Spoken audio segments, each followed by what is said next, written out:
Hello အားလုံးမင်္ဂလာပါ Mr. PC1 Gaming YouTube Channel ကနေမိတ်ဆွေတငယ်ကျွန်တော်အားလုံးကိုပြန်လည်ကြိုဆိုလိုက်ပါတယ်။ Okay ဒီတစ်ခေါက် video လေးကကျွန်တော်ရဲ့ YouTube Channel မှာညီငယ်လေးတယောက်ကမေးထားတာလေးရှိရဲဒါလေးကိုကျွန်တော်အနေနဲ့ပြောပြပေးမယ်ပေါ့နော်။သူပြောထားတော့ Predator 4 Achievement Mission ကိုဘယ်လိုဖြည့်ရမလဲ bro တဲ့။ Okay သူပြောထားတော့ Predator Achievement Mission လေးဖြည့်မယ်ပေါ့နော်။ Okay တစ်ချက်ကျွန်တော်လုံးလိုက်ကြရအောင်။မိမိတို့ရဲ့ကောက်လေးတဲ့ဝင်လိုက်ပါပြီးတော့ Achievement နေရာလေးတဲ့ဝင်မယ်ပေါ့နော်။ပြီးဒီ gun ပြထားတဲ့နေရာလေးတဲ့ကိုထပ်ပြီးဝင်လိုက်ပါ။အဲ့မှာတော့ Predator ဆိုတဲ့ Achievement Mission လေးတွေ့ရမယ်ပေါ့နော်။သူပြောထားသလိုတော့ Predator 4ဆိုတဲ့ achievement mission တော့မဟုတ်ဘူးပေါ့နော် Predator mission ဖြစ်တယ်ဒီ Predator mission မှာတော့ achievement အနေနဲ့ mission အနေနဲ့တော့9ခုပါဝယ်ပဲပေါ့နော်ဒီ9ခုကပါလဲဆိုတော့မိတ်ဆွေတကယ်ကျွန်တော်အနေနဲ့ single ပွဲဆော့ရမယ်အဓိကအနေနဲ့ solo ပွဲဆော့ပြီး enemy အယောက်20ကိုရအောင်ပစ်ပေးရမယ်ပေါ့နော်ဒီလို enemy အယောက်20ကိုတပွဲနဲ့ရရှိသွားတဲ့တပြိုင်နက်တည်းသူ့ရဲ့ Predator achievement mission တွေအားလုံးကပြီးမြောက်သွားမယ်ဒီလိုပြီးမြောက်သွားတဲ့တပြိုင်နက်တည်း achievement point 90 TT ကိုလည်းလောက free ရရှိသွားမှာဖြစ်ပါတယ်Okay ဒါဆိုတော့ဒီ Predator achievement mission ကိုဘယ်လိုမျိုးအလွယ်ကူဆုံးရိုးရှင်းဆုံးနည်းလမ်းနဲ့တော့အများဆုံးပြီးလို့ရတယ်ပေါ့နော် Okay ဒါဆိုတော့မိတ်ဆွေတကယ်ကျွန်တော်အခု solo run ကိုကြည့်လိုက်ပါမိတ်ဆွေတကယ်ကျွန်တော် solo run တော့ platinum လား crown လား diamond လားဒါမျိုးတွေတစ်ချက်ကြည့်လိုက်ပေါ့နော်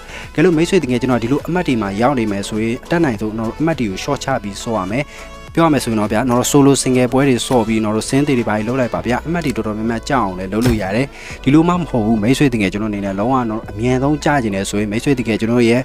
server တွေကိုကျွန်တော် server chain လိုက်ပေါ့နော် server မိတ်ဆွေတကယ်ကျွန်တော်အခု Asia server ဖြစ်နေရဆိုရင်ကျွန်တော်တခြား server တွေပြောင်းလို့ရတယ်တခြား server ဖြစ်တဲ့တော့ Rural တို့မြောက်အမေရိကတို့ပြီး South America တို့ပြီးမဲ့တဲ့ E တွေကျွန်တော် KRGB ဒါမျိုးတွေပြောင်းပြီးဆော့လို့လည်းရတယ်အဲ့လိုပြောင်းလိုက်တဲ့ပိုင်းတည်းမိတို့ရဲ့ကျွန်တော် ranking အမှတ်တွေကလုံးဝအောက်ဆုံးထိပြန်ရောက်သွားမှာပေါ့နော်အဲ့လိုပြန်ရောက်သွားတဲ့ခါမျိုးမှာဆိုတော့မိတ်ဆွေတကယ်ကျွန်တော်အနေနဲ့ classic ပွဲတွေဆော့တဲ့ခါမှာတော့ ball တွေအများကြီးနဲ့တွေ့ရမယ်ဒီလို ball တွေအများကြီးကိုမိတ်ဆွေတကယ်ကျွန်တော်အနေနဲ့တပွဲထဲမှာပဲအယောက်20ရအောင်ပြည့်လို့ရရပေါ့နော်ဒီလိုတပွဲထဲနဲ့အယောက်20ရအောင်ပဲခန်းနေဆော့ရမယ်ဆိုတော့ကျွန်တော်အနေနဲ့ကြံပေးချင်တာကတော့ Sun Hall တွေတော့ Livid တွေပြီး Nusa ခန်းနေတဲ့ဆိုင်တော့ Iraqi ခန်းကိုဆော့စီခြင်းနဲ့ Iraqi ခန်းကပုံမှန်အဖြစ် ball တွေအများများတယ်ပြီးတော့မြန်မာ player တွေတော်တော်များများဆော့ရနေတဲ့အတွက်ကြောင့်ပွဲထဲမှာလည်းတော့အရန်ကြီးတော့အခက်မတွေ့ကြဘူးပေါ့နော်ဒီအတွက်ကြောင့်မိတ်ဆွေတကယ်ကျွန်တော်ရဲ့အမတ်ကလည်းတော်တိုင်အောင်တော့အမတ်ကအရန်ကြီးမများဘူးမိမိတို့ရဲ့ solo run အရန်နေတယ်ဆိုရင်တော့ solo ဆော့တဲ့ခါမှာတော့ Iraqi ခန်းကိုဆော့ပါဒါဆိုတော့တပွဲနဲ့လည်းတော့အယောက်20ပေါ့နော်ရရှိနိုင်တယ်ဒီလိုရရှိသွားတဲ့တပြိုင်နက်တည်း Predator ဆိုတဲ့ဒီ achievement mission လေးက complete ဖြစ်သွားမှာဖြစ်ပါတယ်